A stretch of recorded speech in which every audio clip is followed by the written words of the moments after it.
Welcome, everybody. I'm Christos Xenofondos. I'm the Assistant Director for Administrative Services at the Rhode Island DOT and Chair of AASHTO's Committee on Performance-Based Management. Pleased to welcome everybody to this joint AASHTO Committee on Performance-Based Management and Transportation Performance Management Pool Fund quarterly meeting. Thank you all for being here today for our call. Thank you to our panelists and our session leaders for taking time to help us today. Huge thank you to Matt Harty from AASHTO for everything that he does to support the TPM community. Matt and now Kyla, the driving engines behind a lot of the work that you see out of our committee and subcommittees. Of course, we cannot forget all the our Vice Chair, Jean Wallace, and all the subcommittee chairs that they're here working to really present and bring these quality programs to you. Many thanks to Federal Highway for their partnership with AASHTO, the Committee on Performance-Based Management, and the TPM Pool Fund members. Without their support, a lot of these webinars would not have been possible. The purpose of these quarterly web calls is to share AASHTO and Committee on Performance-Based Management Committee information and updates with the members and the TPM community at large. Capacity building for TPM is supported by the TPM Pool Fund, which is transitioning to an AASHTO technical service program at the end of the year. I hope that everybody has already signed up for the technical service program. And if not, Matt is going to be able to provide you with more information and let you know how to do it. Just a few logistical reminders before we launch into the program. Links to the notes and slides from today's web call will be posted on the TPM Pool Fund web portal at tpm-portal.com, and it would be distributed to all attendees after today's call. Please bookmark the portal because it has a lot and tons of great information there. You can also find videos and presentations with updates from the Committee on Performance-Based Management subcommittees, working groups, and the task force at this location. Please enter any questions or comments in the chat, unmute yourself, or raise your hand if you wish to speak during the meeting today. There is a great program ahead, and let's review our agenda quickly. Next slide, please. So first up today, we'll have Mashtoni Smith-Jackson from Federal Highway to provide a Federal Highway introduction and brief update. After that, Matt Harty from AASHTO will provide an update on the leadership vacancies for the Committee on Performance-Based Management and also on the upcoming 2022 Conference on Performance-Based Management, Planning and Data. It's going to be in Providence, Rhode Island, starting December 5th. And I hope that all of you have already registered and plan to attend. Next, we'll all launch into a featured topic on system mobility and emerging technologies joint subcommittee. This topic will include an overview of the SMET scope and work by the joint subcommittee chair, Daniela Bremer from Washington State DOT. After that, we'll have a breakout session to discuss and gather input on agency SMET needs and how the joint subcommittee can help support you. As part of our program, we'll get a project status update and attendee input on SHRP 20-123(12), which is the SMET strategic planning session and research roadmap development by Greg Rodriguez and Carmen Monroy from Standec. We will wrap up our featured topic with a discussion and breakout synthesis. After the feature presentation, we will transition into our AASHTO Committee on Performance-Based Management business meetings with the subcommittees, task force, and working group updates. We'll wrap our program around 4 p.m. Eastern Time. With that, let's get started, and I'm going to turn it over to Mashtoni Smith-Jackson from Federal Highway. Mashtoni is the new Transportation Performance and Asset Management team leader. She has over 20 years experience in transportation, most recently managing Federal Transit Administration's Analysis Division, overseeing the Transit Asset Management, National Transit Database, and the Biennial Conditions and Performance Report to Congress programs. With that, I'm going to sign off, and I'll still be here for the next half hour, but I'm going to turn it over to Mashtoni. Thanks, Christos, and thank you for having me here today. Just a couple of quick updates. I know the attendees are very interested in how FHWA is looking at implementing the bipartisan infrastructure law requirements, and we are working diligently analyzing the policy implications. In fact, one of the I guess the first one that's come out has been the greenhouse gas emissions notice of proposed rulemaking. The comment period on that in PRM closed October 13th, and we're working to address the comments. Other impacts to the national performance management measures and asset management, we are still looking at what those implications would be, but we'll bring information to this group once we have established what those steps are going to be. I also wanted to update you on the Transportation Performance Management Forum, or PMF, which opened on November 7th. And I wanted to thank all the state DOTs and division staff, if they're on this call, for their help in getting ready for the PMF opening and the huge support that we've seen to date.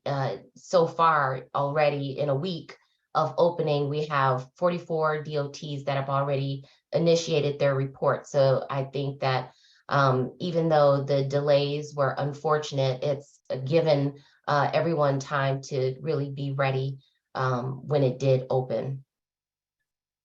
I also want to remind those folks that are the PMF administrators that there is a PMF office hours webinar on November 30th, which is designed to answer any questions that DOTs may have in preparing their reports to the PMF.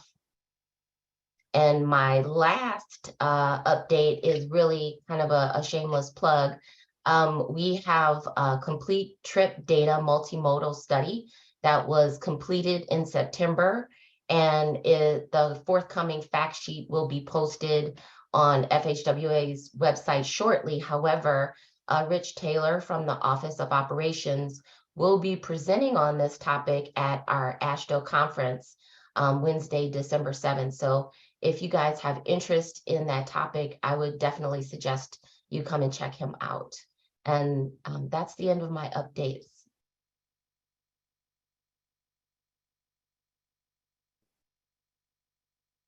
Great, thanks, Ms. Shadoni. Great to have you on board as the team lead there at FHWA. Quick AASHTO update before I get into the conference, which is even more exciting for me.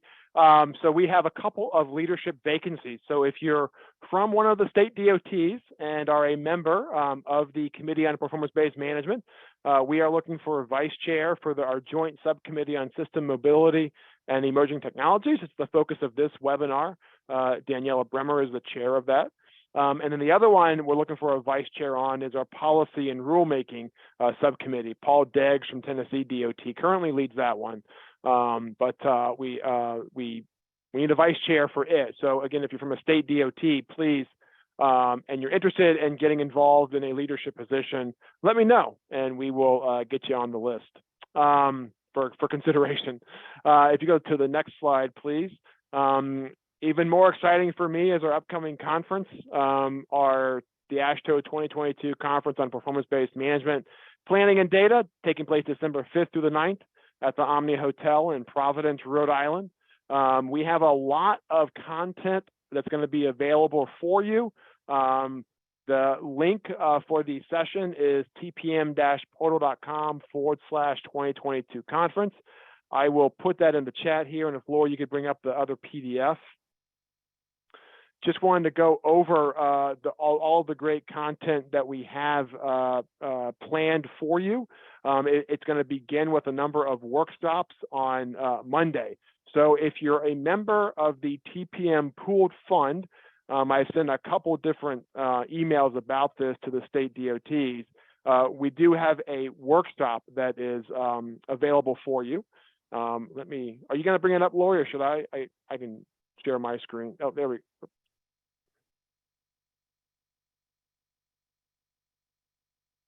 Here we go. Wrong one. Oh, there we go. Okay. All right, so on Monday, as I was saying, we have the 3 workshops, starting with one on complete streets, implementation of the TPM program. This is for the TPM pooled fund states. So if you're from one of those TPM pooled fund states, we can cover your travel to attend that workshop and the registration fee and stuff like that. Let me know. And a data literacy workshop. Tuesday, Wednesday, and Thursday is when we have most of our content available. We are starting with a welcome and sort of an opening plenary session talking about data science and how you can use data science to plan your projects and evaluate your programs. And then we go into a number of technical sessions. Many of these sessions are going to be sort of workshop oriented, lots of discussions, so not just being talked at, but hopefully audience participation as well. So state systems, measures for a better world, a number of sessions on data, a part 1, part 2 workshop on effective methods for setting transportation performance targets, the result of an ongoing NCHRP project, and then scenario planning, and then a very popular topic right now, equity, and how equity is being addressed within the planning process or decision-making process. A number of receptions happening on Monday evening, Tuesday evening, and then on Wednesdays when we're trying something new called the Choose Your Own Conference Adventure. You can kind of read what the session titles are. We have a lot more detail about these at the conference website, so I would encourage you to go there. The idea for the Choose Your Own Conference Adventure sessions is that if you're interested in going in depth to a particular topic like asset management or planning or data, you can do that, and you can stay in one room for the entire hour and a half and hear 3 different very nice technical presentations about a particular topic. If you're interested in more breadth, trying to be exposed to kind of other ideas, other topics, during these sessions, every 30 minutes, we'll basically have a new topic being started, and you'll be able to sort of stand up, go to a different room, and then participate in a 30-minute session and kind of scratch the surface on a number of different topics.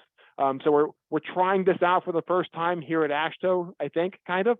So hopefully it will be a success. Wednesday afternoon is when we have a number of workshops, both on-site and mobile, and a technical tour. So we have workshops, again, on target setting, making targets matter, not just effective target setting, but how do you make those effective targets matter in the decision-making process. Backed by popular demand from TRB is Modulopoly, implementing risk, resilience, and performance within your agency. The CAT Lab is going to be there talking about all the tools and resources they have available to the state DOTs through the Performance Management Technical Service Program. And then Google, in partnership with Deloitte, is going to be talking about AI, analytics, and scenario analysis. This one's going to be pretty cool. They're going to send you out instructions in terms of what you need to bring with you to the workshop. It's going to be much more hands-on. Bring a laptop. Let's go through some different scenarios and how to use our data, how to use these different programs and everything to support you. And then we have a mobile workshop on biking infrastructure, walking infrastructure, and then a technical tour looking at transportation asset resilience. Thursday is when we're winding down. We'll have an unconference session. There's a workshop on updating the AASHTO Digital TAM Guide. And then we have Thursday afternoon are when the 3 committees that are sponsoring this conference are going to have their business meetings. Committee on Planning, Performance-Based Management, and then Data Management and Analytics. Please note that these 3 committee meetings will be offered via Zoom as well. So if you can attend the conference, you'll be able to attend those business meetings. We are not going to be able to broadcast any of the other sessions via Zoom. We do plan on recording many of them, though. So as part of our conference proceedings, on our website, we're going to have recordings as best as we can do, and then also sort of a summary in terms of the conversations and everything that took place. And then on Friday, we have our 2 closing workshops focused on asset management and then data governance. The asset management workshop, again, if a state DOT wants to send to someone, they're invited to participate in that. We do have some limited travel funding available. If you need that in order to get somebody, you or yourself from your agency, to this conference, let me know, put it in the chat, send me an email. We have travel funding available for you that can offset the overall cost of this. So I think it's going to be a great conference. Everything is coming together very nicely. A lot more detailed information is available on the website. I put the link there. And please don't forget to register for the conference and then also make your hotel room reservations if you're going to be staying at the hotel conference. the deadline has been extended through November 28th, 2022. And I think that's pretty much all I had. This is really what's sort of kept my focused attention over the next 3 weeks. And I think it's going to be, again, a great conference. I look forward to seeing everyone there in person and all that great stuff. So with that, I'm going to turn it over to Daniela Bremer, I think, and who's going to walk us through the next part of our webinar here, talking about system mobility and emerging technology. So Daniela, thanks for being here. You are muted, Daniela. We can't hear you. All right. Thank you, Matt, Christos, Lori, all the folks who helped set up this webinar. Appreciate it. Thanks for the opportunity to talk about our subcommittee and the work we're doing. Lori, are you projecting the slides?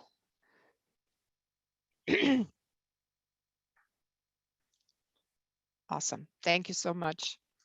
So I will speak a little bit to the work, and we have sort of featuring different subcommittees of this standing committee. And this is so the opportunity to talk a little bit what this is Mobility Emerging Technology Subcommittee is doing.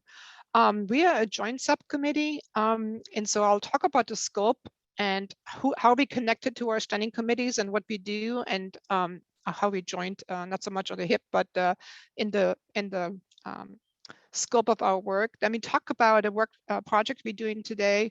We have two discussions today that focus on work planning, future work planning. One is more of a near-term discussion about the needs of our DOTs for the subcommittee, how we can support our DOTs. Second one is a project underway to create a strategic plan for the subcommittee and a research roadmap. And we will have some interactive discussions on that. And then we will close with a facilitated conversation about and maybe wrap up our breakout synthesis. So I'm looking forward to a pretty engaged conversation today. Please don't sit back too much, get some coffee, and be ready to participate and engage with us. So as a visual, I'm sort of a visual learner, so I thought, for folks who are not as familiar with the AASHTO subcommittee structure, so the AASHTO Subcommittee, System Mobility Emerging Technology, is a joint subcommittee that sort of fused the work of two standing committees, from Transportation System Operations and Performance-Based Management, which is this committee that we are having at this webinar today. We also have a collaborative relationship with the Committee on Data Management Analytics for obvious reasons. They're discussing data, they're discussing analytical tools to analyze data, all very important in terms of what we're doing to analyze performance. So on the Committee on Performance-Based Management, we are one of several subcommittees on the Committee on Transportation System Operations as well.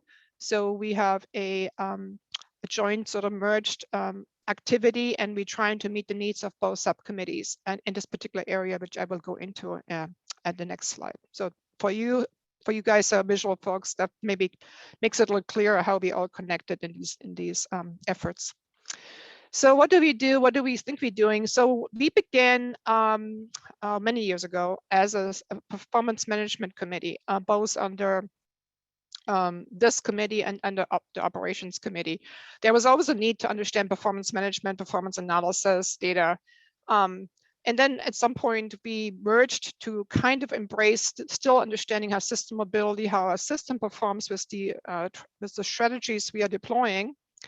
But we also were interested, and there was a lot of congestion analysis and map 21, all of the related topics that relate to system mobility and performance analysis. But also we began to kind of sort of realize that we need some help, and we need some method development on understanding how these technologies that are emerging, hitting and maybe impacting our system, the system that we as infrastructure owners and operators, DOTs, are owning. We do focus on surface transportation mostly because that's really where we're focusing our work for this particular joint subcommittee. But we're looking at all sort of modes that use our surface transportation system and how these strategies and these technologies impact in terms of user experiences, travel time, all of those things that we care about, understanding how the system's operating.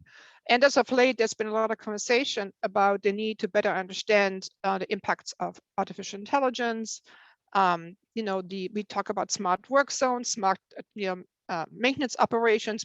There's a lot of sort of related conversations that come into this work that we are really interested in helping the DOTs understand how best to measure that and how to communicate. And it's important for us communicating our performance of the strategies that we are employing to our policymakers, legislators, governing bodies, in terms of articulating how effective our strategies are, but also articulating the need for resources, right, and funding, which became pretty evident during the beginning of the corona pandemic, when everybody wanted performance data, system performance data, congestion data, mobility data, demand data, to understand how people are using our system. And all of a sudden, data was really, really sort of hot and important, and we would like to continue this momentum and make people understand that this data is really a really important asset for us to have, so we can communicate.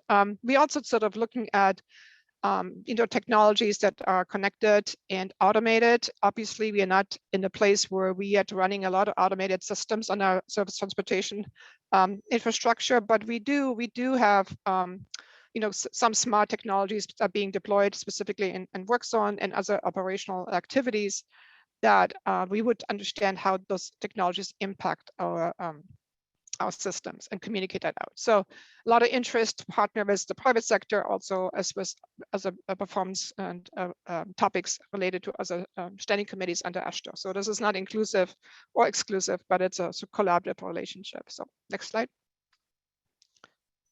So again, understanding system impacts of emerging technology and operational strategy. So I just put this definition out there. What does emerging technologies mean? These are the things that we are developing, we are using, we are beginning to deploy that. It's not quite, have understanding the impact of those. We yet not quite understand how these technologies, automation and all these different emerging technologies are impacting our system and the goals that we have, not just for mobility and throughput and access, but also, environmental impacts and equity impacts. So this is all very important for us to understand. Yet it's sort of a new environment we're in. I thought that was interesting that the official definition for emerging technologies also recognized that it's not just these new and hot technologies that we are beginning to use, but also existing technologies that may be used in a different way. Like when we went through COVID and used our congestion data in a really different way to communicate policy, right, on the corona and governmental sort of rules and regulations that became in effect about access and where people could go, not go. So all of a sudden we used existing sort of performance data in a different context, right? That was really interesting and really sort of eye-opening, I think, in many ways. And then this idea that these technologies can change the status quo. I think we all realize that, perhaps not in the next 2 years, but definitely in the next 10 years, we feel like we're going to be impacted by technology in a significant fashion. So next slide. So these are the folks who are the backbone of our subcommittee. Matt, obviously, is our support here through the Committee on Performance Management. Patrick Zielinski from the Operational Standing Committee. Rich Taylor is our liaison to FHWA, and all of those folks are really important in making this committee successful. My thanks to all of you that have been participating and helping us be organized and focusing on the right things and making sure that what the AASHTO community needs is what we're working on. Next slide. You notice that the vice chair position was vacant. I think Matt talked about it in the opening remarks. So here's a couple, I think there may be a one-pager that Lori is attaching. I'm not sure. If not, we get that out to you later. There is sort of, this is the job announcement, if you will. The job announcement for this position, vice chair role. So we would like somebody who is really sort of in tune with emerging technologies and current technology applications at the DOT, really has a passion and interest in this discussion and understand some of the challenges that we as DOT are facing in applying these technologies or being faced by these technologies that the private sector may be deploying, like automated trucking on our highways. What does that mean for us? How do we look at safety and how do we look at mobility performance, right? In these things, I mean, we may not control, but we has an impact on us. So This person would help set the direction and the strategic direction for the committee, obviously a very important role in the work we're doing. We also would like somebody who can both coordinate and work with the CTSO and CPBM subcommittees and working group chairs of these respective groups. So we have 2 standing committees, so there's a little bit more folks to cover and work with. So it's very important to have a vice chair that helps sort of divide these roles and these contact points and make sure we are in synergy with these other groups who deal with technology discussions. Obviously, running workshops and webinars and, sharing best practices is what we're all about. We want to be sort of the voice for best practices in this space, and we want to provide leadership to our DOTs in this work. And then this person will become a member of the CTSO and the CPBM standing committee, important role. So this person will have a leadership role on both standing committee. And then we would like somebody who understands equity, diversity, and has a strong passion and support for that. So that's just a brief summary of what we're looking for. We'd love to hear from you. Please reach out to me and Matt if you're interested. Next slide. So today's discussion is about maybe a little bit more work plan development, right? So I mentioned this long project that's underway that we have our wonderful Stantec team discuss today and bring to you, and there will be some great discussions on that.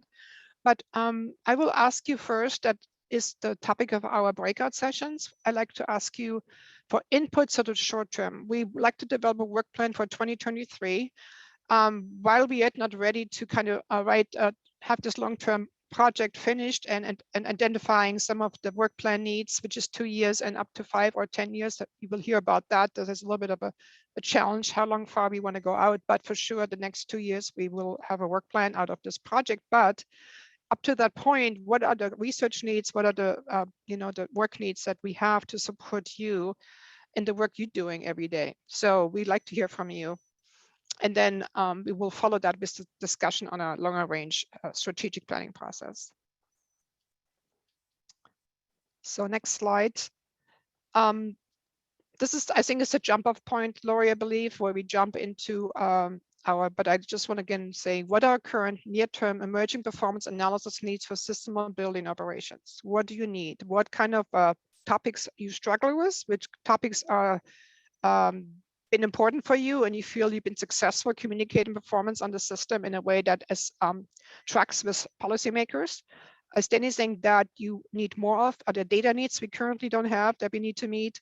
What kind of technology deployments are you challenged with that you would like to have some assistance in understanding how those impact our infrastructure and our system that we own? So all of those things we'd love to hear from you.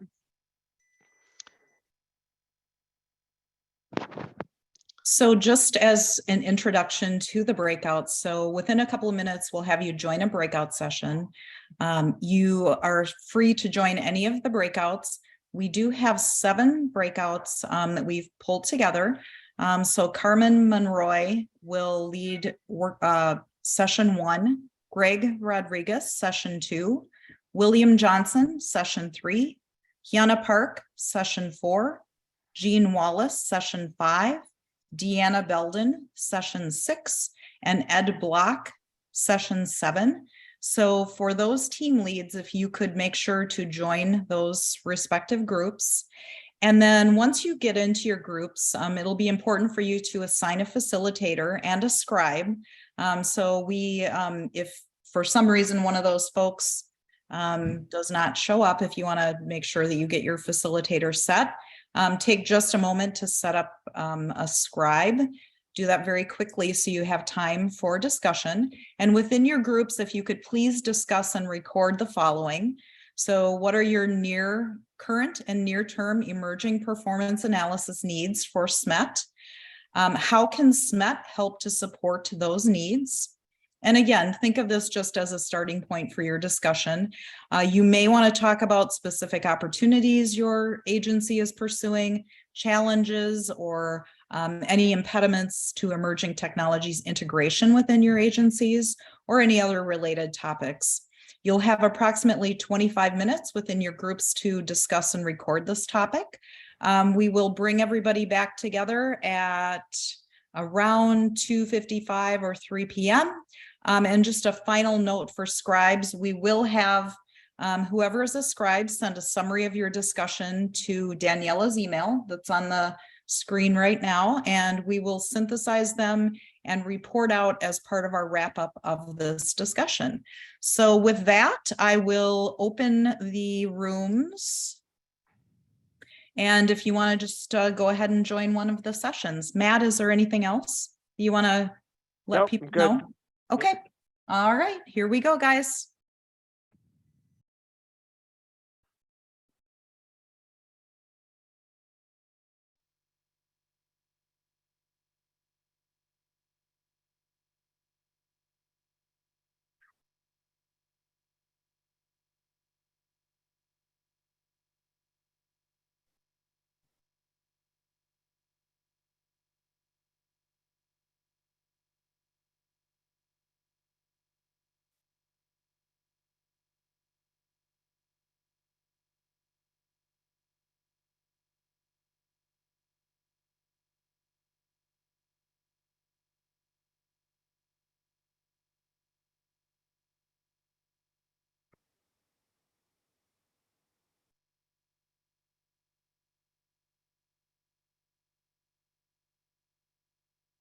So for those remaining, if you could join one of the sessions.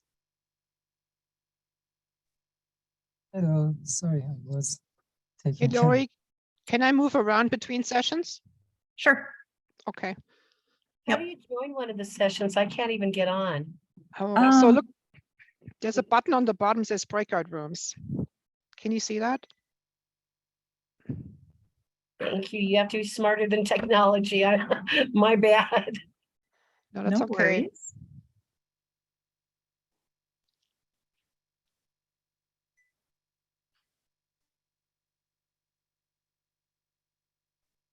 Is there a limit on numbers in the breakout room?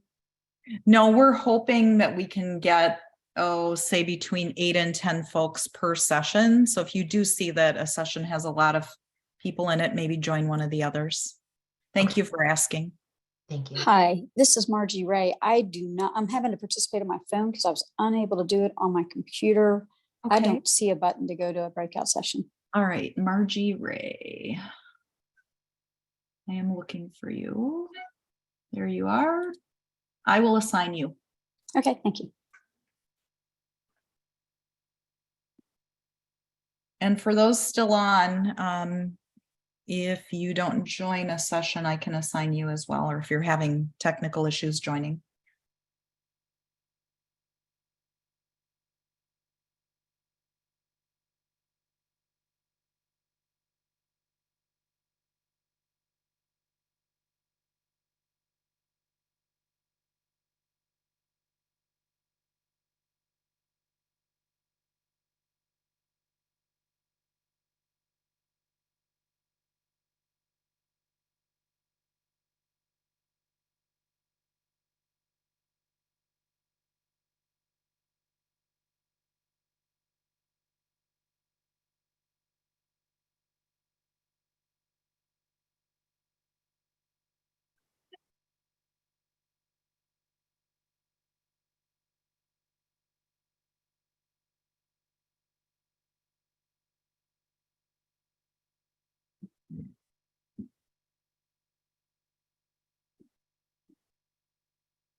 Kiana, if you're there, you should be in group 4.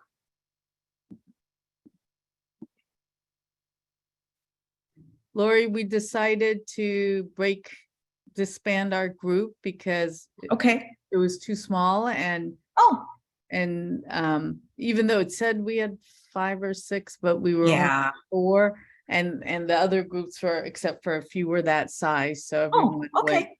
to the Perfect. other groups. Sounds good. Yeah, I don't know who else is. It's showing that someone's in the group that's not there. Hmm. I don't know who's in there. I'm out. In your oh yeah. It says they didn't join. I did automatically assign a couple of people to Yeah. you Yeah. because they didn't join a group.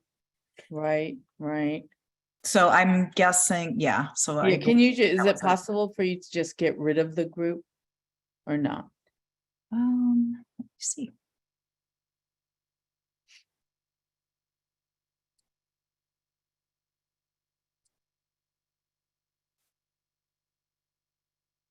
I'm not quite sure how, I don't know if I can do that in the middle of a session. I'll Okay. just keep an eye on that one. Okay. All Just right. to make sure nobody else joins it. Right. All right. I'll join Jean's group. Okay, that sounds good. And then All we'll right. come back together in about 10 minutes. Okay. That took that long.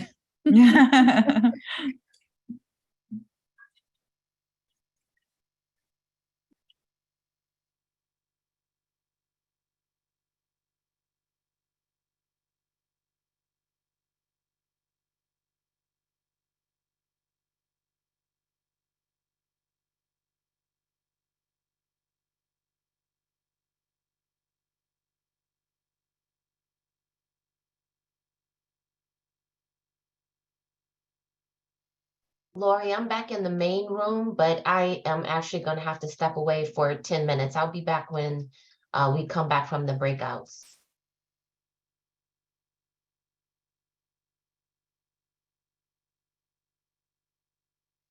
Sounds good.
All right, I've put Daniela's email address in the chat. So for those who served as scribes for our breakouts, if you wouldn't mind, please email that to Daniela.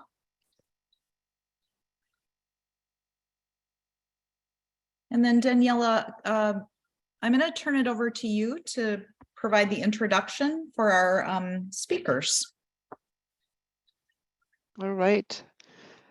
First of all, thanks for the breakouts. I think the teams were just getting going because I jumped in at 2 or 4 teams. Maybe I jumped in just to listen in, and I think people just kind of found their groove and were just getting going. So apologize, we had to cut it short, but we sort of had limited time. And I know it's hard to do a team exercise with a breakout like this, but I really appreciate you guys trying this effort and making it work. So so thank you so much for that.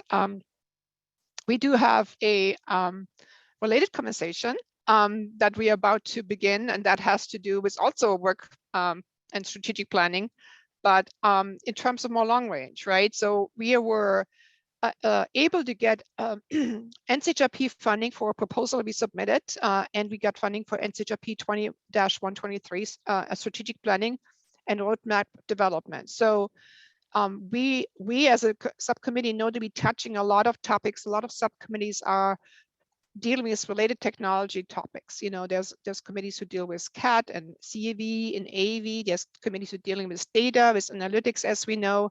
So we are trying to figure out where our subcommittee can do the most, get the most bang for the buck of our sort of our volunteer time, right? As DOTs working on AASHTO committees. We want to find the right sweet spot where we can really support the work of the DOTs in terms of these technology needs and operational needs, not just new technologies, also current technologies. And so we're doing a strategic planning process. That is really exciting. And we are doing it also at the same time that the Operations Standing Committee is doing a strategic planning process. I know that AASHTO has a strategic plan developed that was updated not too long ago. So we are trying to figure out how we can support that. So our wonderful Stantec team that is conducting this research for us, Greg Rodriguez and Carmen Monroy, are here today to talk about the work we're doing for the small long range development of a roadmap for our work plan and also our research requests that we are gearing up to develop for the next couple of years. So I give it to Greg and Carmen from here. If you want to take it over, I appreciate it.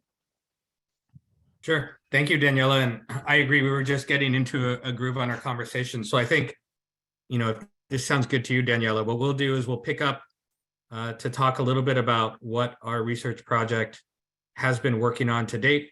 And then, you know, the idea is to go through some questions at the end as a group, but very much people, you know, hopefully this presentation will build upon what was being talked about in the smaller groups. And then, you know, we'll lead to some more robust discussion so we can get Daniela some more information and ourselves as we work on this strategic plan and research roadmap for the SMET committee. Next slide, please.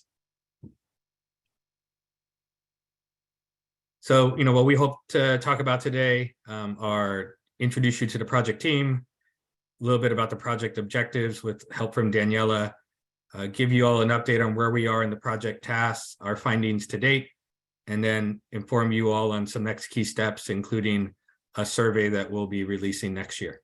Next slide. So our team is made up of a number of people at Stantec. We are the prime, and then we have Highland Planning supporting us on the engagement side of things. And then the Plum Catalyst, which is a women-owned business outside of or located in Minnesota, is supporting us as well. They actually are supporting the outreach on a new rural AV project in Minnesota. If you haven't heard about it, we can plug the chat or the link to the project in the chat. The project escapes me offhand the full name, but we have a nice team with a lot of different complementary skills. And I think our main goal is to really think through something we were talking about in our breakout is, you know, what is the role of emerging technologies? How do they fit into the existing transportation system? And then how to promote more public and private collaboration, if you will. So my name is Greg Rodriguez. I'm based out of Washington, D.C. Been with Stantec about 3 years now. Was a former practicing attorney, still very much an attorney, but no longer practicing. And I do the policy and regulatory work for our Smarter Mobility team. Carmen, you want to introduce yourself quickly? Hi, good afternoon. I'm Carmen Monroy, and I'm currently with Stantec, former FDOT Director of Policy Planning, and really about 35 years experience in multiple modes, including transit and ports, seaports in particular. Glad to be here and lead some of this discussion. Thank you, Carmen. Next slide. So these are our project objectives. I'll let Daniela chime in a little bit around what these objectives mean and how they came about for the SMET committee. But they're pretty straightforward. So maybe Daniela, if you want to give a little background besides just the funding on how this effort came about. And you're on mute.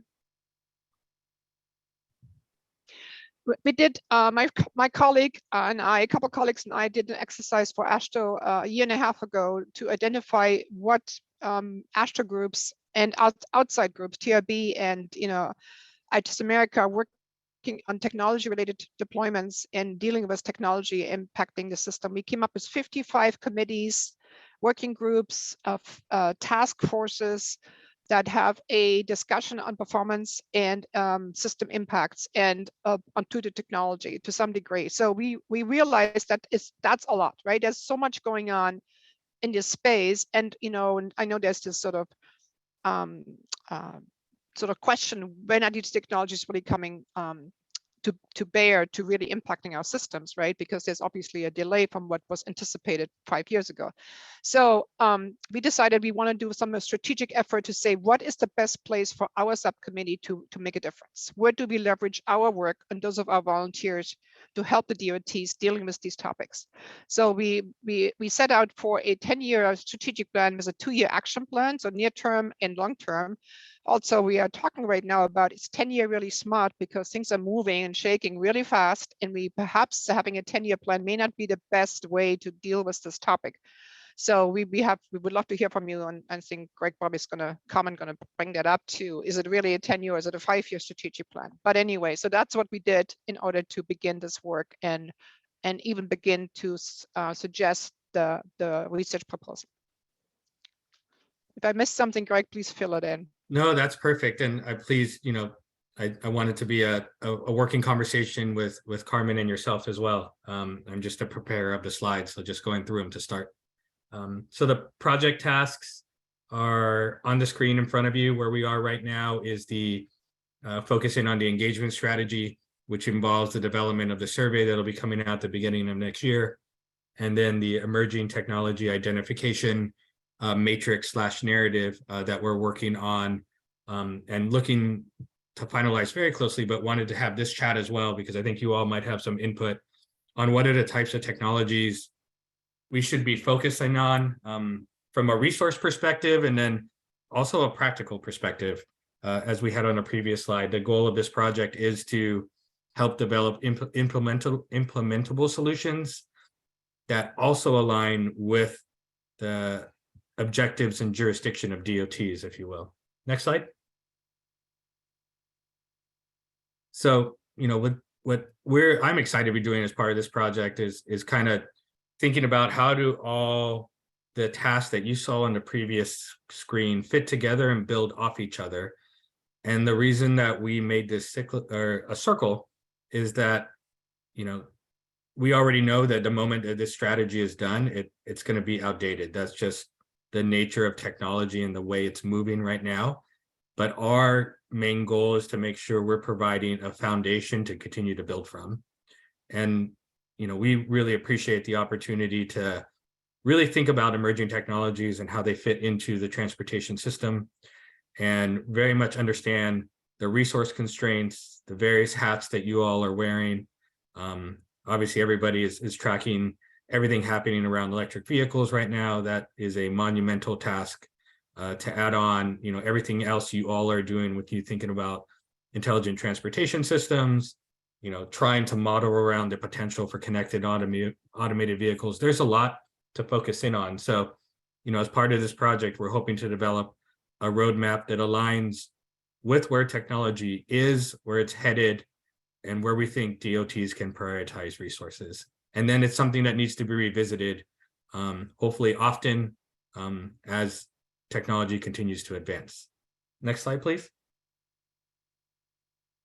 So the first task that we finished was the strategic planning and research roadmap.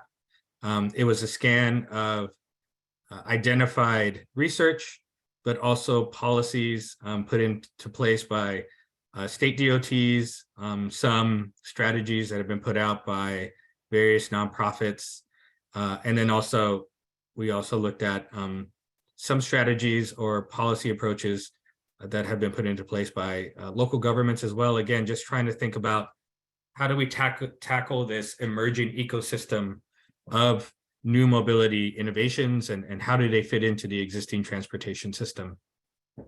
This describes kind of the major themes that came out of the scan, the system-wide infrastructure needs, policies, pricings, and governance, the emerging technologies from an infrastructure implementation perspective, and then really being mindful of the different use cases upon which we're seeing these technologies advance. And then the strategic lenses, of course, are always going to be safety as a purview for DOTs, this rising and important issue of equity, which is coming up more and more, resilience, not just from a climate perspective, but also from a systems perspective, when you think about making sure that options are available for all users, especially in the event of disasters or another pandemic, which hopefully we don't have, but also we need to be mindful of in our future planning.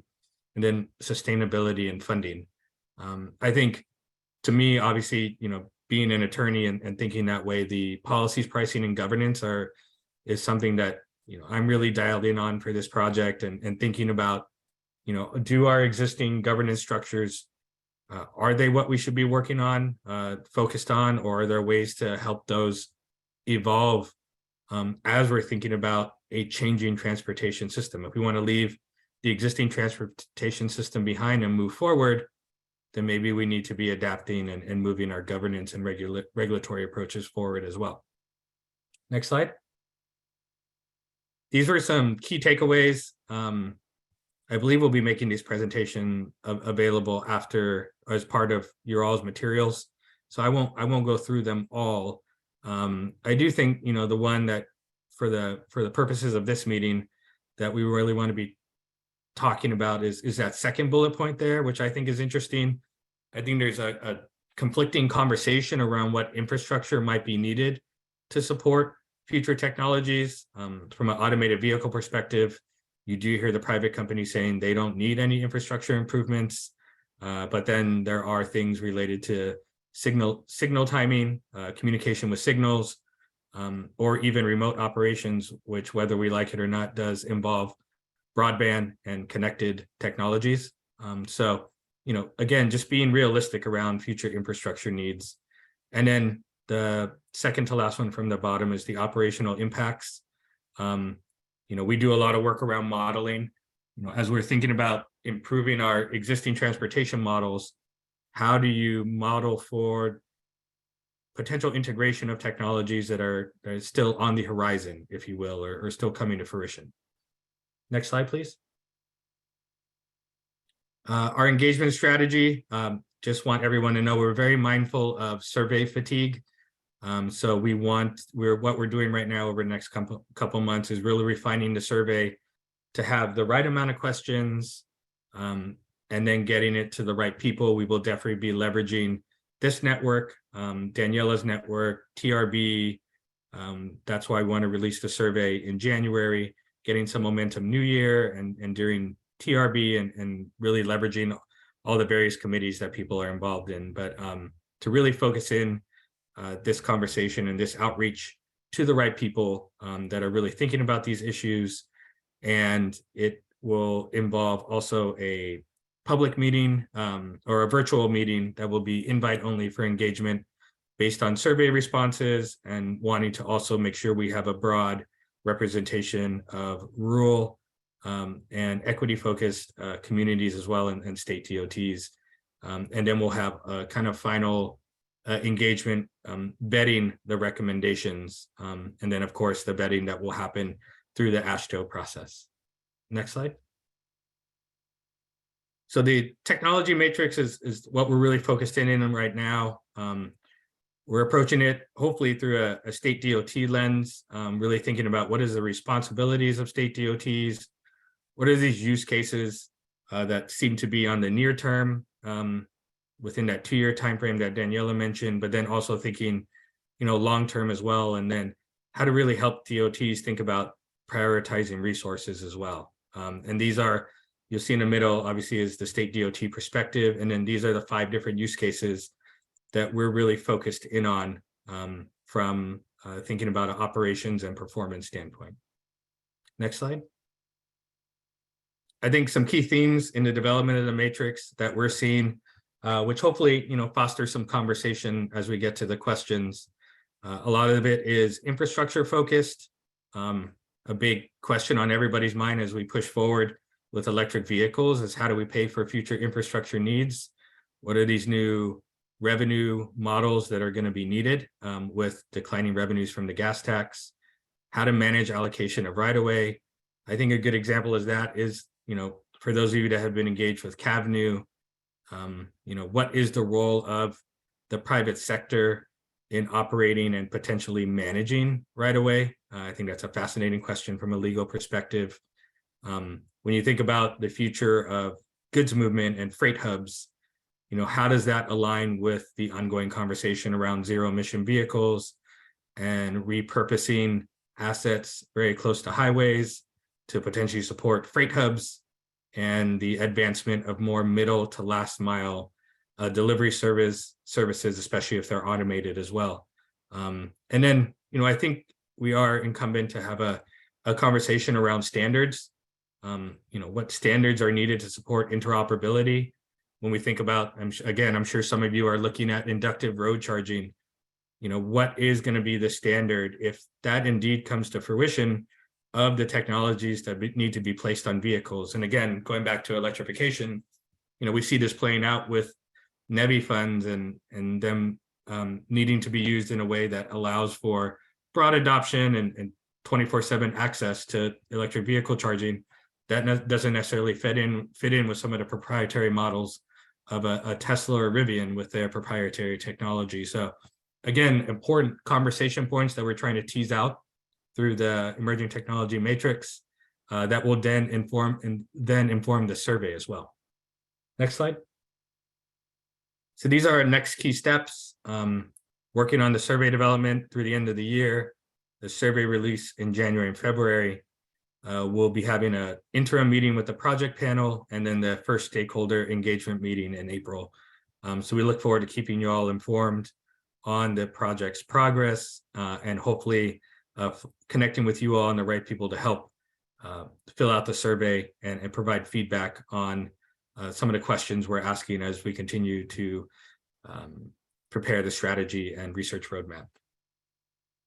So having breezed through that as quickly as possible and wanting to get to the conversation topics, these are the questions that we came up with in preparing this presentation that I think track some of the questions that we're thinking about from a DOT perspective. And I hope that they align a little bit with the conversation that you all were starting to have in a breakout groups. I know we heard a little bit about this happening within the small group that I joined quickly, but I will stop and see if Carmen, you have anything to add, or Daniela, and then we can jump into these questions as well. No, I'm good. I think you did a really good job of covering everything quickly because I think, as with all is really important. Our panel has representatives from every AASHTO region, but still within those regions, there's so much diversity, and it's so interesting to hear the different cases that I'm kind of anxious to hear the discussion around some of these questions and get that feedback back to our panel. Perfect. Thank you, Carmen. So, the first question, which I think, Daniela, you were starting to raise in your talking points, and I think it's spot on and something, we're really, how we're thinking about the lens of the matrix and thinking about the resource or the survey questions is, do you feel from an agency perspective that you all have the resources and personnel to keep up with the pace of transportation technology? And, we certainly welcome people chiming in or getting a chat conversation going as well. I think I'm used to Teams, but with Zoom, hopefully we can raise hands as well, just to try and keep the conversation orderly. But would love to hear thoughts on this. I know a lot of you are wearing, at least in my experience, innovation hats / EV hats / AV hats. And I'm curious, if you all think, the resources are there, and what do you think kind of the future of personnel will look like? John, please go ahead.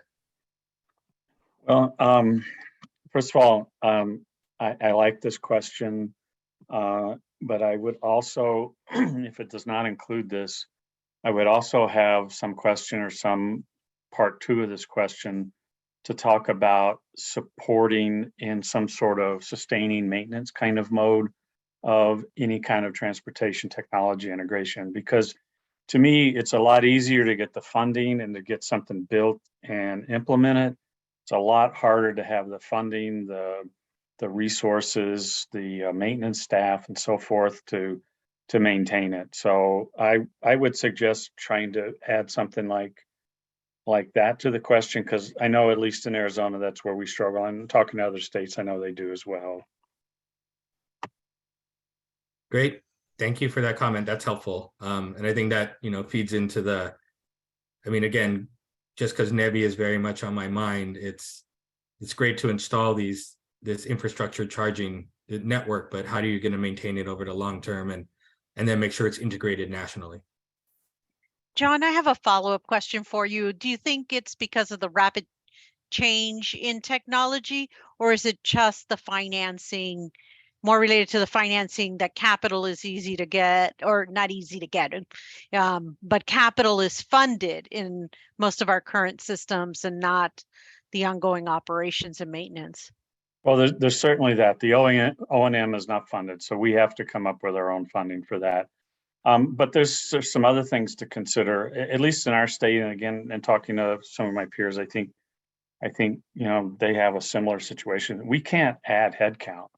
So even if we get something that looks on the surface as something that it has some great benefits and so forth, as we scale things out and it requires maintenance staff to go out and maintain some hardware on the roadway, or it requires operational staff to be involved in whatever way, shape, or form, we can't scale that with the scaling of the system. So it definitely causes some issues. And then the other issue is that a lot of the new systems and technologies that get implemented are the purview of our operations center, our management center, and the skill set of the people in those centers, at least again in Arizona, are, I would not call them advanced skills. So there's either some upskilling of people, training of people, or looking at the model of how we operate new technologies that needs to be addressed. Hopefully that answers your question. Yes, thank you. Looks like Edgardo, would you like to go ahead? Yeah, I'd just like to make a comment that the bottleneck may not be hiring a number of people. It's just having the right mindset of understanding what needs to be done.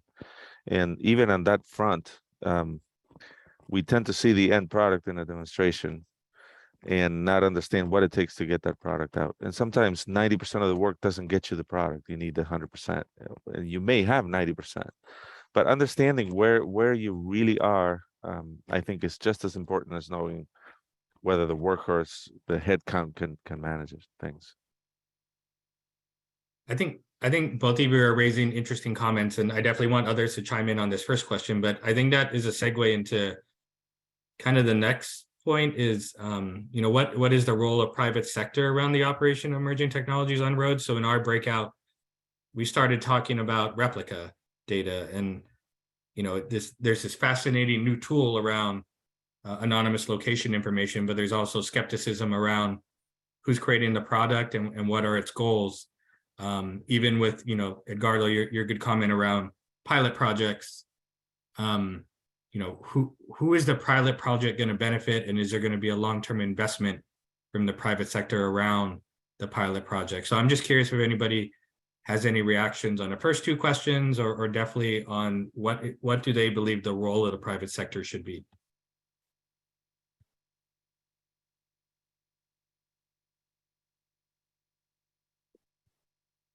Go ahead, Daniela. I think you're on mute again.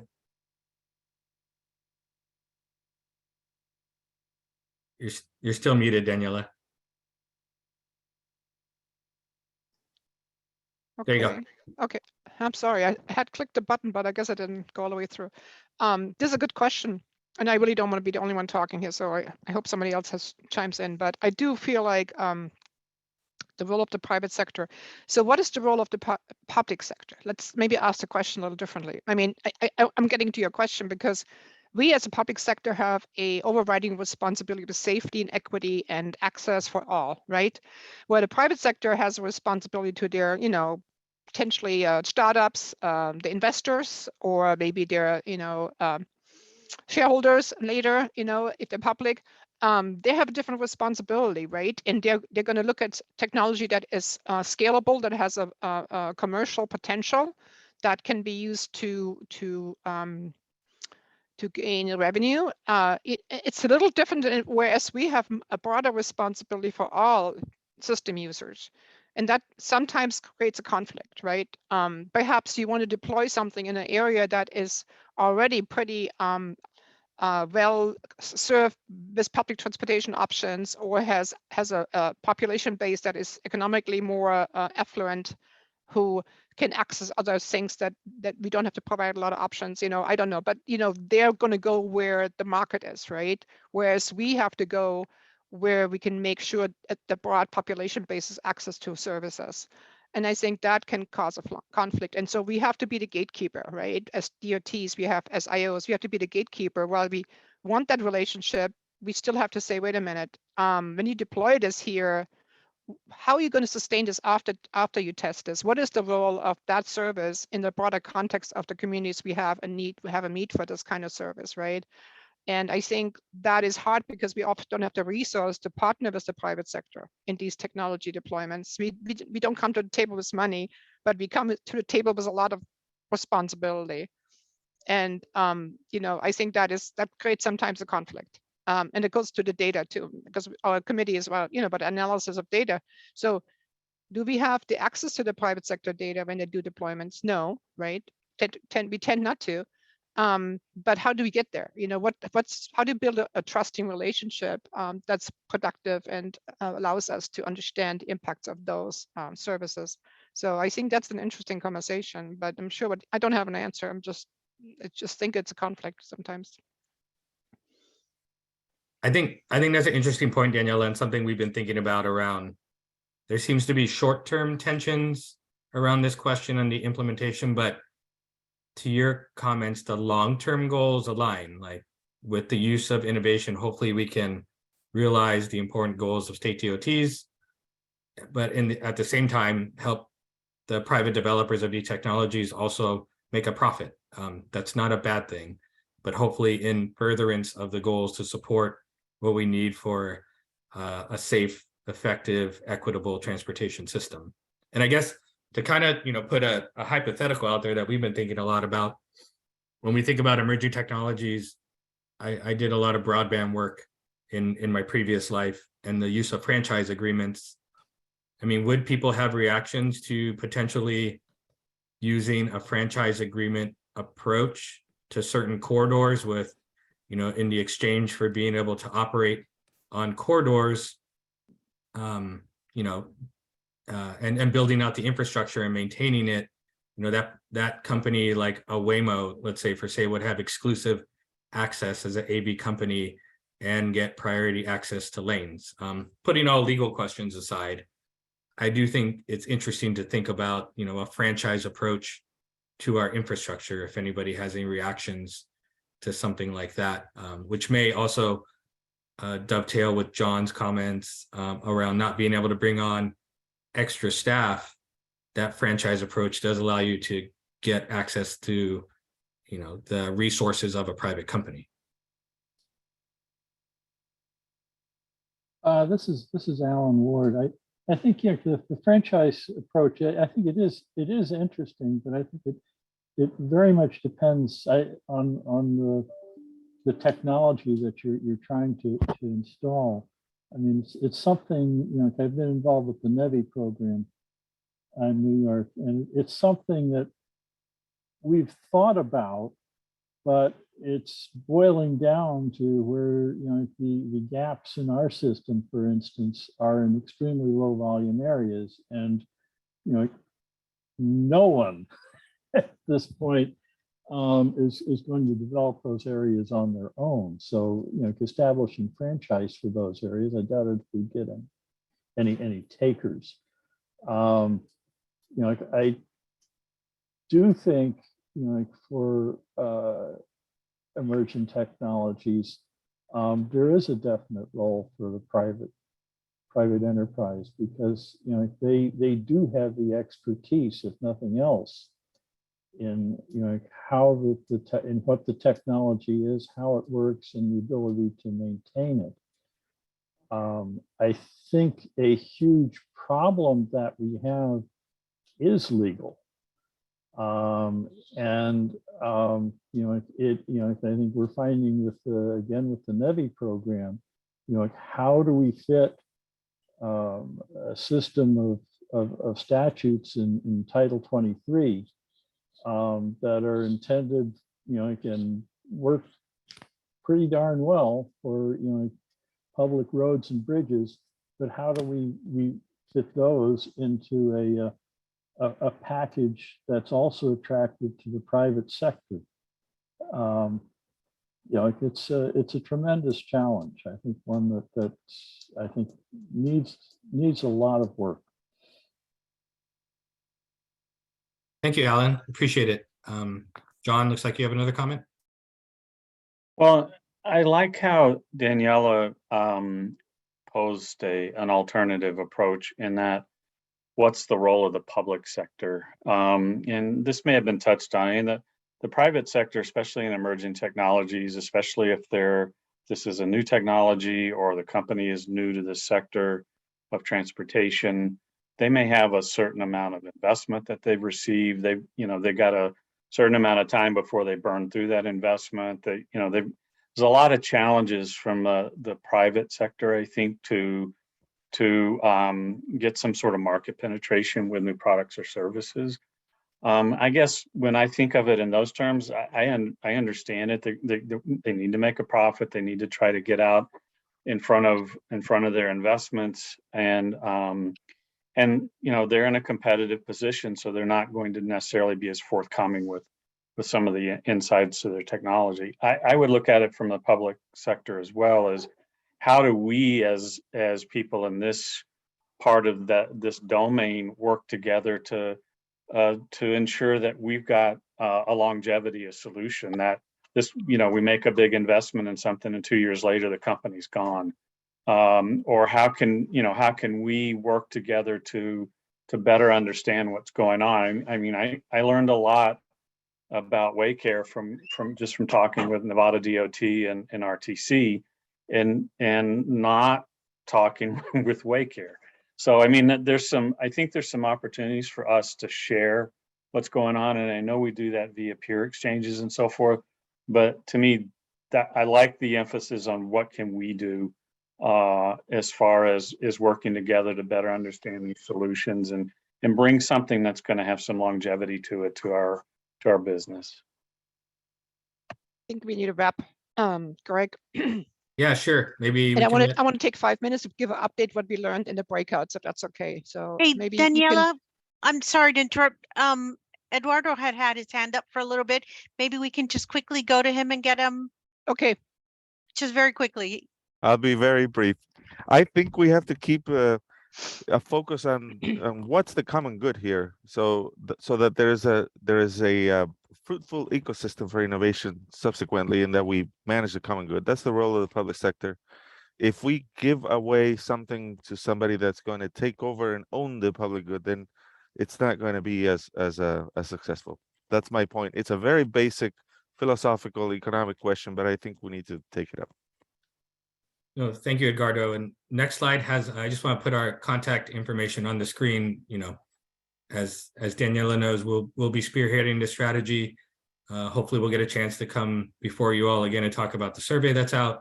But very much welcome any thoughts or input on the slides you've seen and to help inform this project. And I think the public-private sector coordination piece is very big, especially when they may be looking to operate, but on the other hand, might be lobbying against some controls that exist as well. So I think it's how do we develop partnerships is an important theme that's coming up. So thank you all for your conversation. Thank you for your time, and take it away, Daniela.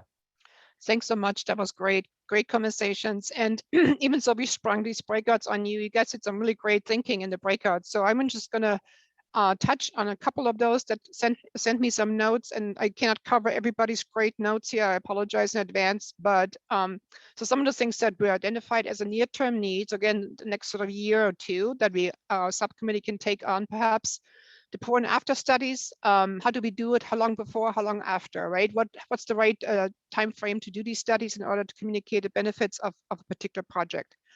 How to communicate the weather events on system reliability? How do we measure that? How do we, how do we quantify that? There's a conversation still on non-recurring congestion, the benefits and delay savings by our strategies. Is it really noticeable? Like incident management, how do we quantify these benefits that might be really marginal but yet important, right? There was some conversation about some states don't have the typical congestion that other states have. I guess the spectrum of DOTs. We have DOTs from one end of the spectrum to the other, highly urban, highly rural. And how do we measure system performance in those areas? They might be very different, right? You have a different need how I measure the system performance. There was a discussion on grant applications. What data needs to be have, how we create consistent data sources across the states. So we're not all in on our own, it's a lot of work, it's resource intensive and it's costly. I actually was on a couple breakouts where that data source came up, where how do we create consistent data sources that we have access to and have and they're consistent between the states. So that was one group. Let's see. See, I got another group here. The industry, the uncertainty around CAVs and AVs, obviously that has been sort of a little disappointment to some. There was a lot of hype, and that this is sort of now it be kind of and that at the curve is a little bit like, okay, like reality sets in. When are the deployment happening? How is it going to impacting us, and what other states are doing, right? Are we still testing? Are we still deploying? Where do we at? And so that's again a great opportunity for our subcommittee to share a best practice or a practice approach. What are states doing? The idea around forecasting project performance on roadways. What data is available? Again, the question goes back to data. What measures are appropriate, and what can we use in the analysis process? So that's again a good sort of I think on point discussion that has some threads, and I'm going to be looking for these commonalities amongst these groups. There was some discussion. I think there was Williams group is about the cost effectiveness of these technologies. How do we measure that? Obviously, a relevant performance measure, perhaps not as sort of at the top of our minds, but the cost effectiveness is also important. What data analytics needs do we have? How do we plan for it? How do we use crowdsourced data? Predictive analytics, all of that is area of development right now with the DOTs, and obviously we talked about resources and staffing as well. That came up a couple of times. How do we use the data that we have, and how do we use data that has been available from the private sector, from the third-party providers? How is that being? Is it sufficient? Is it insufficient? Is the quality good enough? Where are we now with this? And what kind of policies do we want to inform is the data we are projecting or analyzing? So there was some highlights from the conversations that I have. I think I got 3 groups sent me some notes, and feel free the rest of you If you have any particular notes, feel free to send those to me after the meeting too. Thank you so much. I really appreciate your engagement today. That was great. Thank you.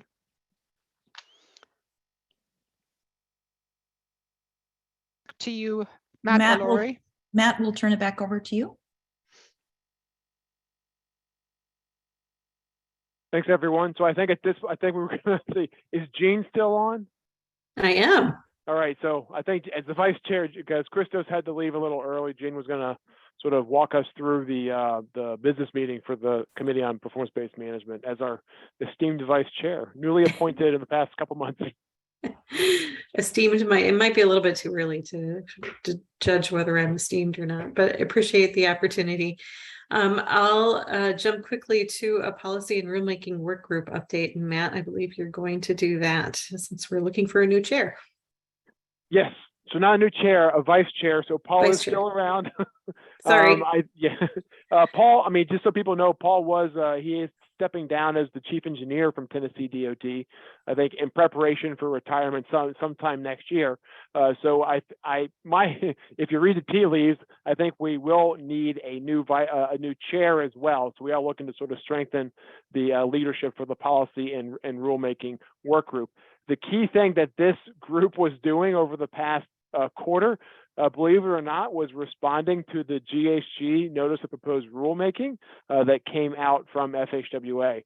So there was a lot of effort put into that of trying to thread a very thin, I would say, thread through very, very tiny holes in a needle. And I think we got a win-win. Hopefully we did, excuse me, as best we can. I know upcoming, Ms. Shadoni talked about other notices of proposed rulemaking and sort of changes to regulations.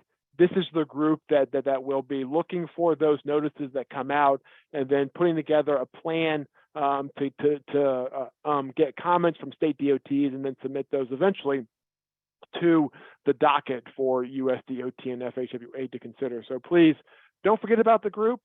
They do meet on a monthly basis, and I'll leave it at that.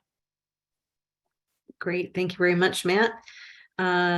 Appreciate the update there and certainly appreciate all of the work on the GHG measures effort. That was a huge lift and appreciate everybody's comments and feedback on that. Okay, going to the research work group. William, are you still with us?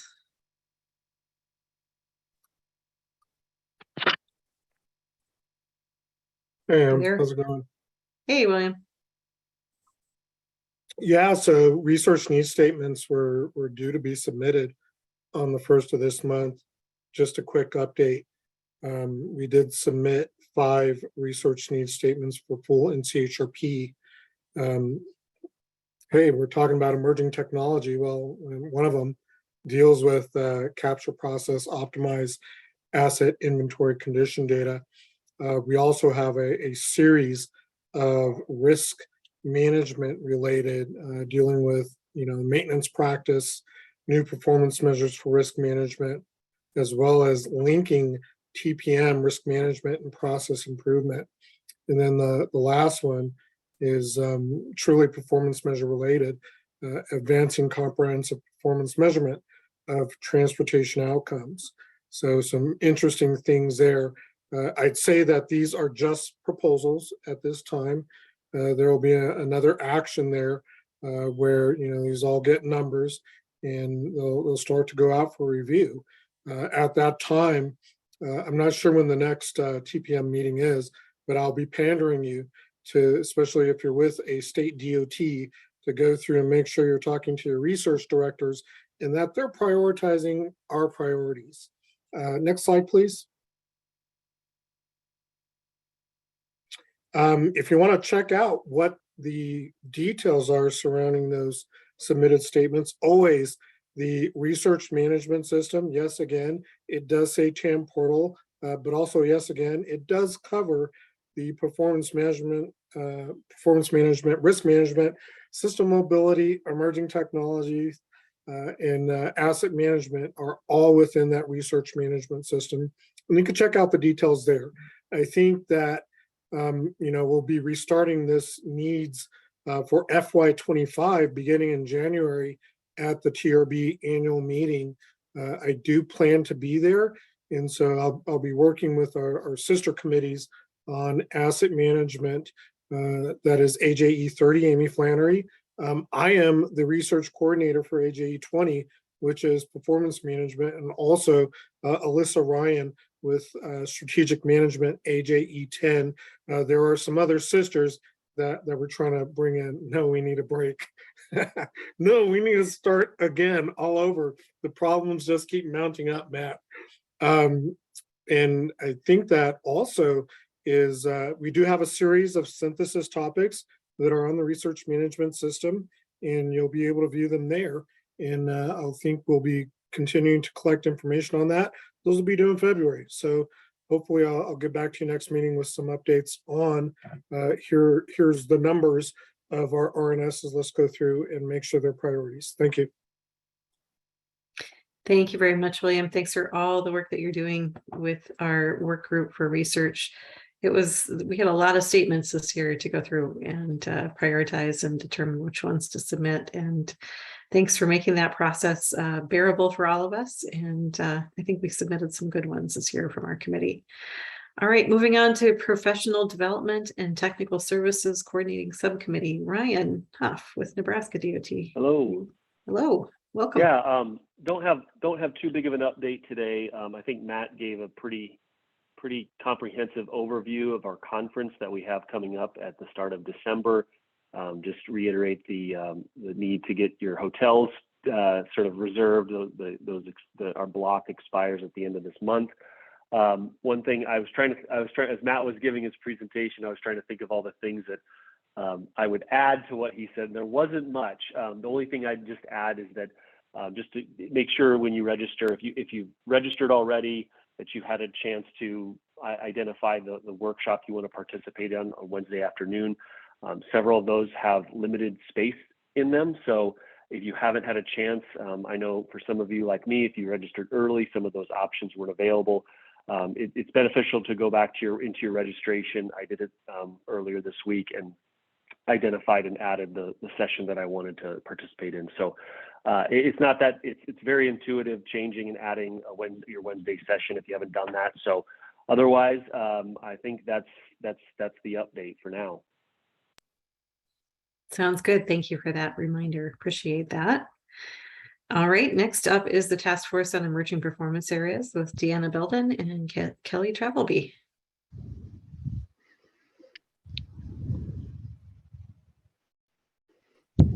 Hi, everyone. So the Task Force on Emerging Performance Areas, as many of you know, is fairly new. I believe we've got about 14-ish members now working together. We're really looking at how long-term and near-term goals and objectives are really kind of changing over time, becoming more broad, somewhat having more of a societal impact, and really thinking about how we measure this, or how performance ties back into this. How do we measure those goals and objectives that are non-traditional? I don't, Deanna might have a better word for it than that. So, how do we conduct performance management in these areas? And a lot of the areas include things like multimodal accessibility, destination access, equity, resilience, the new greenhouse gas, and other measures of climate change. I think one thing that's really important, I don't know if Deanna's going to touch on this, these are not things that we are necessarily recommending to federal highways. It's really more internal for the states and other governmental agencies to think about in terms of their own programs. Deanna? Yeah, thanks. Okay, next slide. Whoever's controlling this. So what we've accomplished so far, and I looked, we just finalized our charter in August, and we worked on that for a couple of months. I mean, I think maybe starting in the spring. So we are very new. So you saw William went over one of the research statements coming out of our group is the one about advancing comprehensive performance measurement of transportation outcomes. Then we want to revisit for 2024, one that we have developed on using state and local measures to monitor progress toward national goals. And then hopefully this year we do plan to submit 2 research synthesis proposals. One on multi-objective resource allocation, and that would be, rather than, we pretty familiar with multi-objective maybe asset allocation, but this would be looking at the other resources, to bringing in operations and other decisions and resources that DOTs use. And then also another one that has come late, but we love, would be about creating and measuring public value lessons learned from non-transportation agencies. And this one is tying to some work that we're doing with the PARC committee, the World Road Association. And we also are working on some conference sessions. Matt laid out the great conference coming in to Providence in December, and we're working on a few of those sessions. And then also North Dakota is hosting a transportation conference in March, where they are going to have a panel on performance-based planning, and then also a session on emerging performance areas. So that's pretty exciting. Next slide. So we are looking for input from our broader transportation community with the survey that is in the latest newsletter, but we realized it was maybe kind of buried because it's on page 3. So I am going to put that link in the chat. And the idea, it's a pretty quick survey, just going over different areas that your DOT is either working on or considering. So we would love to hear from you on, okay, now I've lost, I can either speak or I can manage my computer. Okay. Here's the link to the survey, because I don't think it'll work from here. But also, we'd love to have you join us. Kelly said we have 14 members. That's including me and Kelly. We meet once a month, usually on the first Wednesday of the month, but this time that's going to conflict with Providence. We're going to meet the next week. That's still to be set. So in the meantime, please email us. We don't have it quite perfect on the TPM portal. So if you want to get added to our meetings, please email us, and we'd love to have you join. Thanks. Thank you very much, Kelly and Deanna. Good information. All right, next up is the Risk Management Subcommittee, and I don't believe Nathan Lee is with us today. So Matt, is that going back to you for an update? It is. It's coming back to me. I just want to say, so fresh off of FedEx boxes is our jacket that we're going to be having for our conference. So if you attend the bike ride or the walking tour, we're going to keep you warm, but you have to, sign up to get one of these. We limited supply, so it's pretty cool jacket. It's going to keep you warm, I promise. And if it rains, we'll give you a poncho to keep you dry as well. So with that, the Subcommittee on Risk Management is now chaired by Nathan Lee from Utah DOT. Two things for this one. They have a strong partnership going on, collaboration with our CTSSR, Committee on Transportation System Security and Resilience.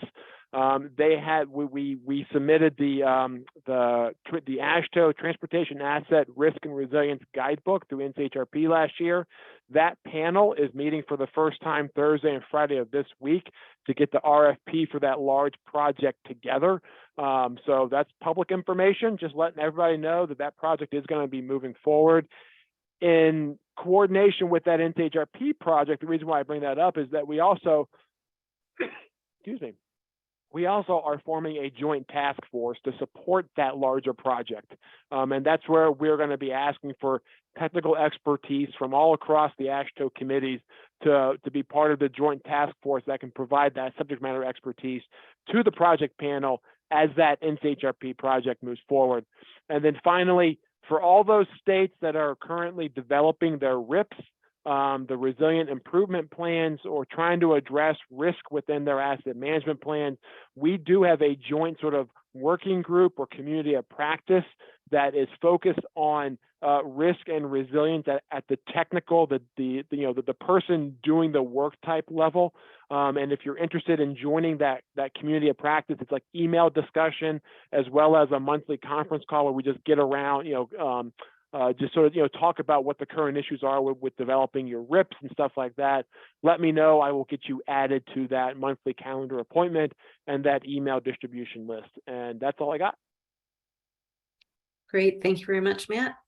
And our last update is going to be from the Asset Management Subcommittee. And I believe that is with our Vice Chair, Michael Johnson from Caltrans. Good afternoon, everybody. Quick update from Asset Management. We have been very, very busy, like many of you, preparing for the Rhode Island conference and the various sessions that are occurring there. And then also preparing for TRB. So there's some workshops planned in the asset management arena, as well as a lectern session on a recently completed asset management, bridge management scan tour that we'll be doing at TRB. So lots of work going on there. And then lastly, I know Mishidoni mentioned this at the very beginning, but just wanted to reiterate that the transportation performance management application that Federal Highway uses for everyone to report TPM is now open and available. And many states are actively working to get that information into the federal government in alliance with or in accordance with the asset management plans and the TPM requirements. So I think in the interest of time, I will end there for today for the Asset Management Subcommittee. All right, thank you very much, Mike. And just a note, normally we also have an update from our Organizational Management Subcommittee. There is an update today. So I'm going to turn it over to Lori, who's going to give us a recap of the action items for today. Yep, thank you, Jean. All right, so send any questions that you have for FHWA to Mishidoni Smith Jackson. Let Matt, Christos, and Daniela know if you're interested in that vice chair role for SMET. And let Matt and Christos know if you have any interest in the policy and rulemaking vice chair or chair position. Feel free to email later if you have any additional feedback for Daniela on SMET needs and priorities. Check out the Rural Automated Shuttle Project in Minnesota, which is at https://www.gomarty.com. Contact Carmen Monroy and or Greg Rodriguez from Stantec if you have any additional feedback to provide them on NCHRP 20-2312. Make sure you register for the joint conference in Providence, and in particular, make sure that you book those hotels by the end of the month. Also identify any workshops that you're interested in, particularly for Wednesday afternoon. Those are filling up quickly. Stay tuned for upcoming NPRMs. Watch for a plan for comments from AASHTO.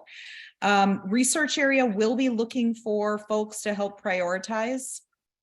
And do see the RMS for those research statements. Synthesis topics are also due in mid-February. On the task force, make sure you fill out the PM community survey.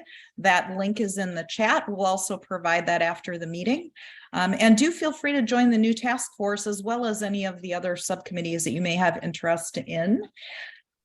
Finally, contact Matt if you're interested in being a technical expert as part of a joint task force related to CTSR.